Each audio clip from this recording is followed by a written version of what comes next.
Is that the librarian? I guess so. How are the Dark Ages going to have anything to do with us? Excuse me. Sorry to bother you. What do you want?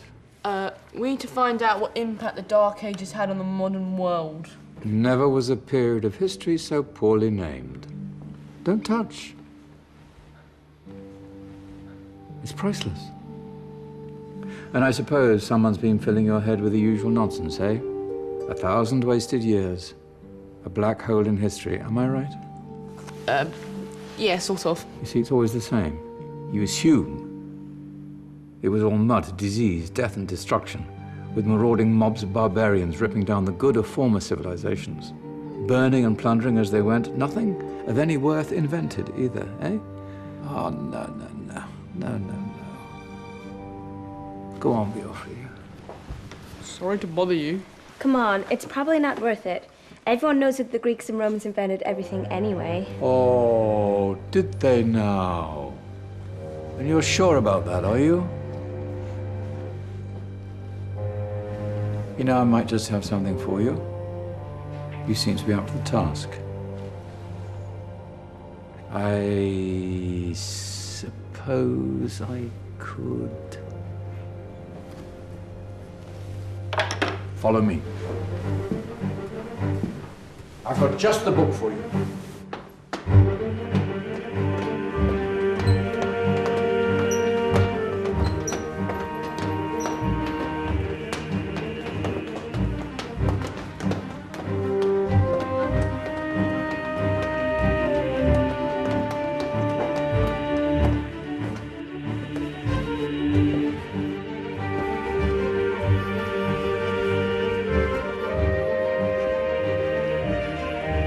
Where are we going? I don't know. Ask him.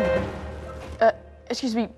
Where are we going? From darkness into light, my young friend. From ocean onto land, there are things you should know. Oh, yes, indeed. Yes, indeed.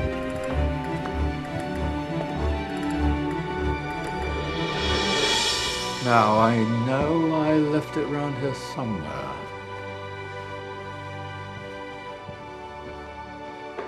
Ah, here it is. Now, take a look. If you dare.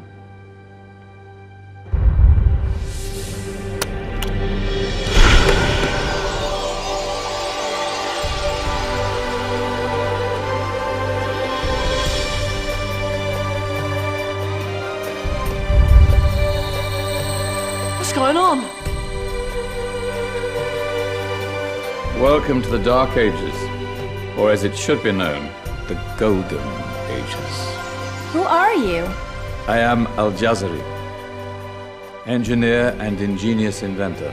I thought you said this was the Dark Ages. It doesn't look very dark.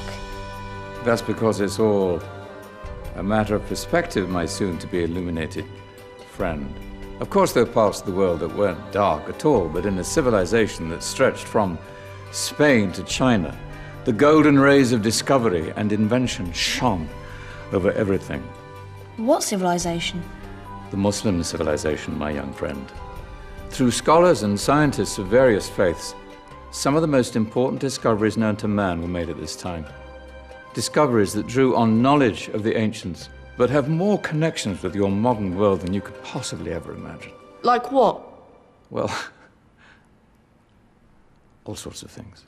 I've got to get a picture of this.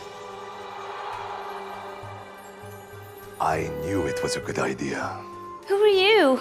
Allow me to introduce Ibn al-Haytham, a great scientist whose ideas led to the invention of the camera. You invented the camera. I laid the foundations for modern cameras by explaining how our eyes work. I found a way of projecting an image onto another surface through a small hole in a dark room, later called camera obscura. Think of all the things that evolved from this discovery. Cameras, cinema, all share the same principle. Cool. Look out below! Who's that? That's my good friend, Abbas ibn Farnas, who gazed up to the heavens, passionate in his belief that man could fly.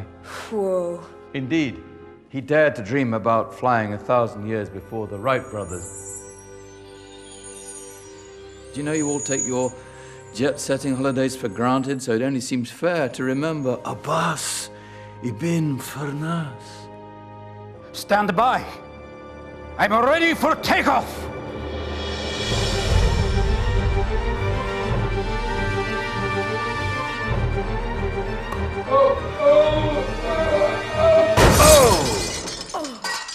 He did forget one thing, though. A tail, useful for landing.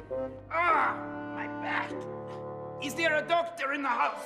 Did someone call? Ah, my old friend, why don't you introduce yourself to my young guests? I am Abul Qasim al-Zahrawi. Many call me the father of surgery. Did you actually do surgery back then? Of course we did. In fact, many of the surgical tools that I invented are still used in your modern hospitals. Excuse me, a patient needs my attention. Scalpel? I think I may need some stitches. In that case, I'll use catgut Catgut? from the gut of animals. Perfect for stitching up internal wounds.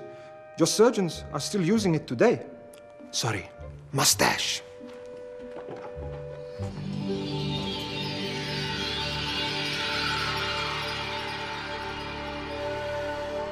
Who's she?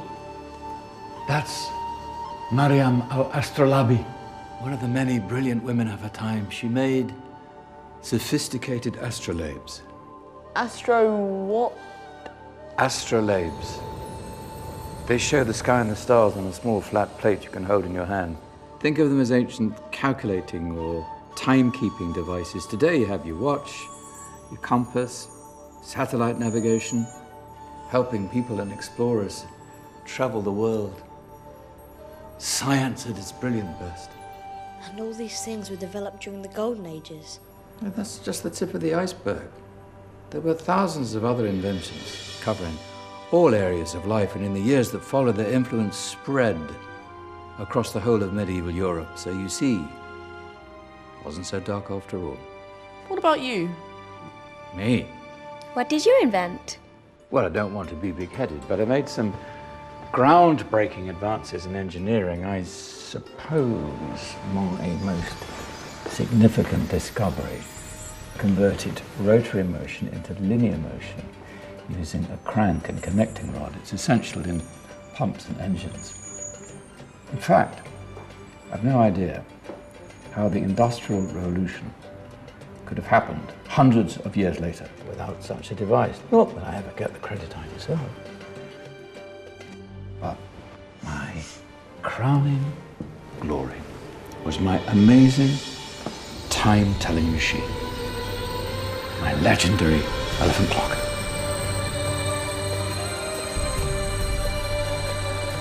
It's a clock. Yes.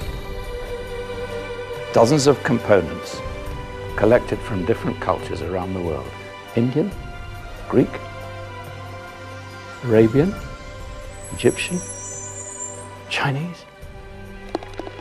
Wow. A United Nations clock. That is pretty cool. Does it actually tell the time? Wow, yes, of course. If it wasn't for me, thousands of people would be late for everything. Speaking of time, we better get you back. And remember, spread the word. This was a golden age, and I've only shown you a tiny part of this wondrous time. There are countless other scientists and inventions directly connected to your modern world. You're just going to have to find out for yourselves. No, wait.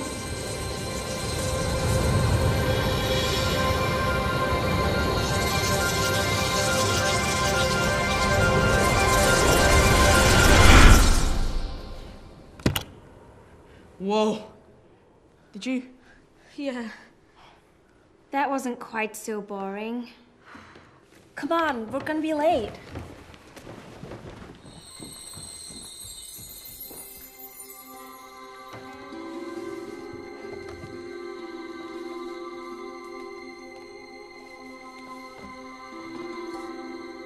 So, what have we learned?